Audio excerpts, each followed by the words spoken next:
శ్రీమాత్రే నమః. శ్రీమాత అరవిందాయ శరణమ్మ. ఆంధ్ర మహాసావిత్రి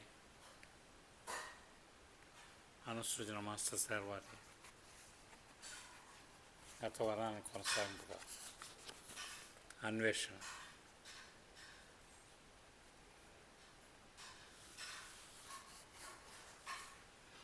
ఆత్మ లోతుల నుండి దివ్య తరంగాలు, శబ్దాలు వినిపిస్తాయి.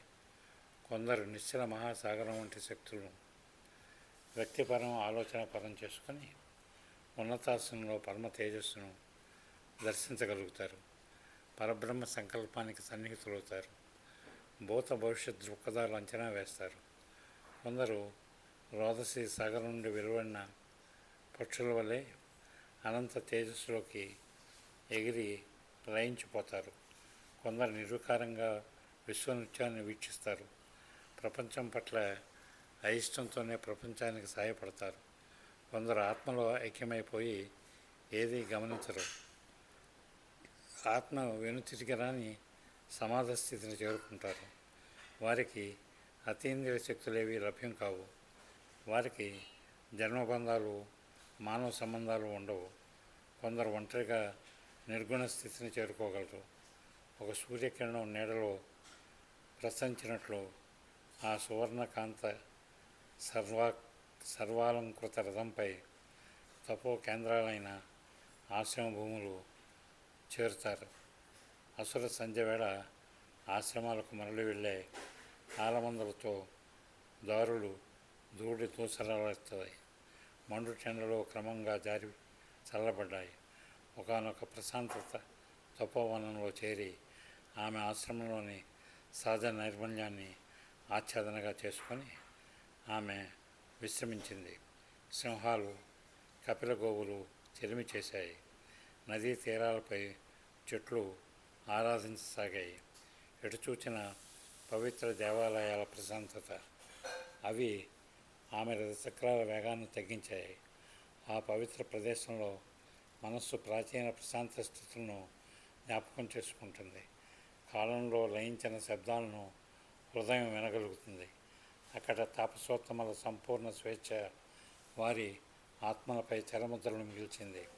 చీకటి వృషస్సులోని చీకటి వెన్నెలలు మేర్కొని జ్యోతికుమారి ఆ స్పర్శను అభిలషించింది.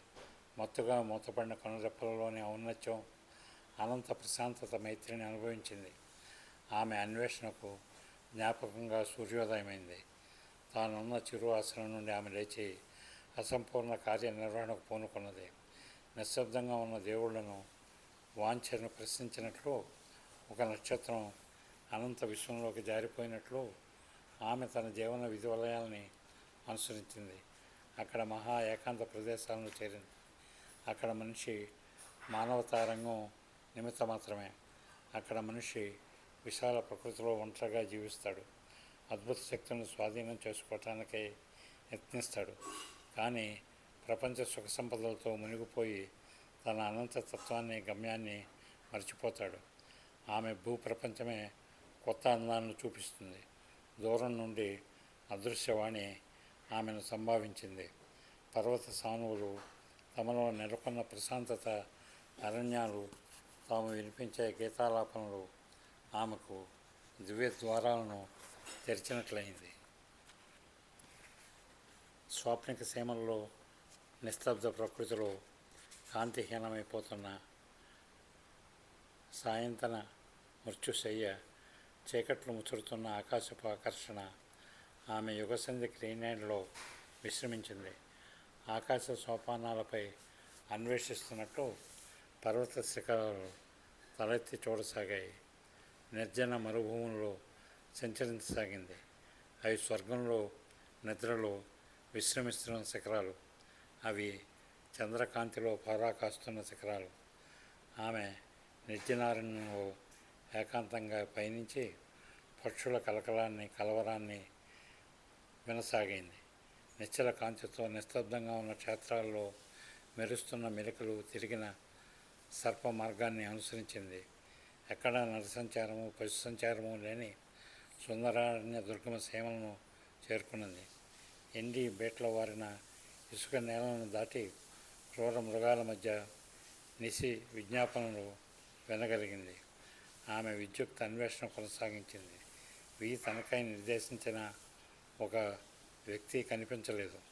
అందుకే ఆమె మానవ జాతినే అన్వేషించసాగింది. ప్రతిరోజు ఒక మాత్ర నిశ్శబ్దమే. అన్వేషణలో రోజులు మాసాలు గడిచిపోసాగాయి. సూర్యుని ప్రతాపానికి నేలలు బీటలు వారాయి. చండ్రగడుపులో ఉచిత గుండె బద్దలైంది. కానీ కనిపించిన తడి ఆ వేడిని స్వాహా చేసింది.